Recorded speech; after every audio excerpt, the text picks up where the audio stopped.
Hey everyone, this is DWS Darius, and today we're going to take a look at my Jack Dempsey Cichlid, this very amazing fish.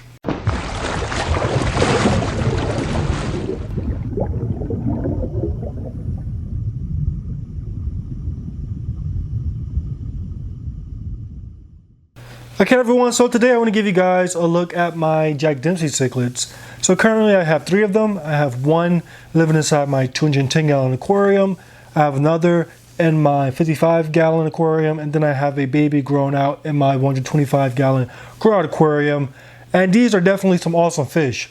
So I'm pretty sure everybody knows about the Jack Dempsey cichlid. It's one of those most famous cichlids on the same level as Oscars and parrotfish. It's just a very common cichlid. Just about every fish store sells them, and they definitely are some overlooked fish. I remember before when I was first getting into the hobby, I looked past Jack Dempsey's because they were the same fish that everybody had, and I just looked past them because I wanted something different.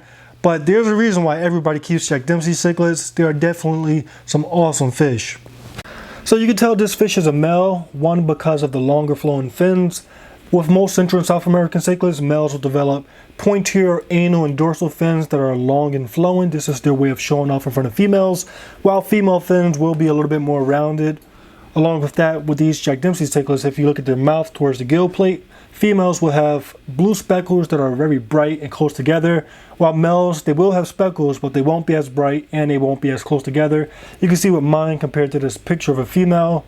Now at the moment I have 2 males and I have 1 juvenile. I'm hoping that this juvenile is a female.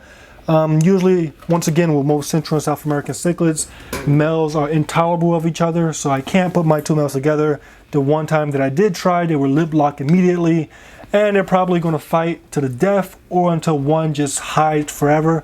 So that's one problem when it comes to these fish. They are very aggressive towards their own kind, especially males towards males, but this is pretty typical when it comes to Central and South American cichlids. Now back to the topic of sexing these fish. Those signs that I spoke about before, as far as looking at the fins and the speckles on the gills, you really don't start noticing those signs until the fish is about 4 to 5 inches. So that means any fish that's smaller than 4 inches is definitely a lot harder to tell if you have a male or female. Now what I like to do, now this way isn't 100% sure, but from my experience is really the best option when it comes to juvenile fish.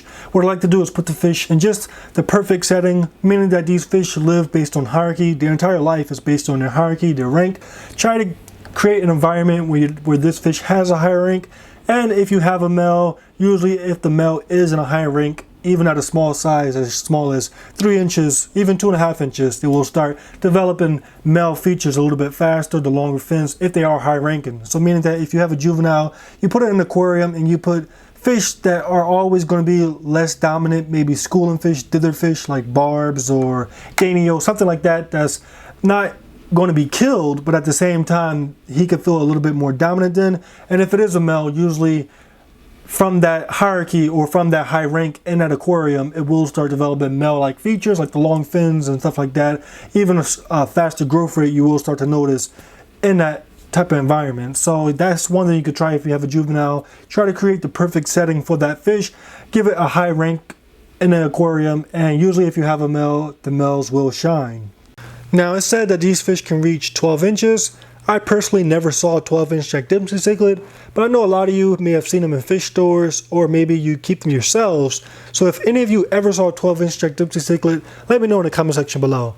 But yeah, usually I see them 8 to 10 inches males. Females usually stay a little bit smaller, so they max at about 5 to 7 inches. With that size, I think the minimum aquarium you want to do is 75 gallons.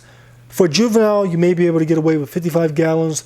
But for long term, you definitely want 75 gallons or larger. But keep in mind, bigger is always better. With bigger aquariums, the water stays a little bit cleaner as long as you're keeping up with your maintenance. And with cleaner water, you're going to have a happier fish. A happier fish means a more colorful fish and just an overall more enjoyable fish. Now the name Jack Dempsey actually comes from a famous fighter, so that gives you a little idea of their temperament. These fish are known for their aggression, so you definitely got to consider that when planning on housing one of these fish. So like I said in the beginning, it's definitely not a good idea to mix multiple males. In fact, mixing multiple Jack Dempseys can be risky because unless you have a mated pair, they will fight and they will be territorial towards each other, and just overall they will compete. One will become more dominant and because of that, he will force the least dominant to show less color. He will also force the least dominant to hide a lot, and if possible, he will even kill the least dominant. So once again, unless you have a mated pair, or unless you have a very large aquarium, it's not a good idea to have multiple Jack Dempseys in the same aquarium. Also, when it comes to other tank mates, it comes down to your specific Jack Dempsey cichlid. My Jack Dempsey in a 210 is pretty mild, so I'm able to mix him with other cichlids around the same aggression level, like Oscars, Salvini cichlids, also Red Devils, and just cichlids that are aggressive, not overly aggressive like Dovi or Umbies and stuff like that, but just Cuban cichlids, stuff along that same aggression line. Whereas I have my Jack Dempsey that is in my 55-gallon downstairs. This guy is extremely aggressive. He actually killed one of my Salvini. So this guy is more likely best kept with a female or just to himself, because he, as an individual fish, is a little bit more aggressive. Along with his aggression, this guy actually has two little daggers in his mouth, two small teeth. The one that I have upstairs doesn't have any teeth, but this guy has teeth, and I think that's the reason why he was able to kill my Salvini. But yeah, it all comes down to your individual fish and their personality. So when you get your Jack Dempsey, you gotta watch it and maybe try mixing a few fish once again along the same lines of aggression, Oscars, Red Devils, convicts, along that same area, and just see how your fish reacts, and then you know where to go from there. Now, there's really not much more to tell you guys about the Jack Dempsey cichlid. These fish are very common. A lot of times, because they are so common, they are overlooked, but I definitely say that they are fish worth keeping. I definitely enjoy keeping mine. They have awesome personalities. There's no denying that they are very beautiful, and just overall, watching these fish is very entertaining. So YouTube, if you have any further questions or comments about this fish, let me know in the comment section below. And I'm just going to finish out this video with some clips of this very beautiful fish.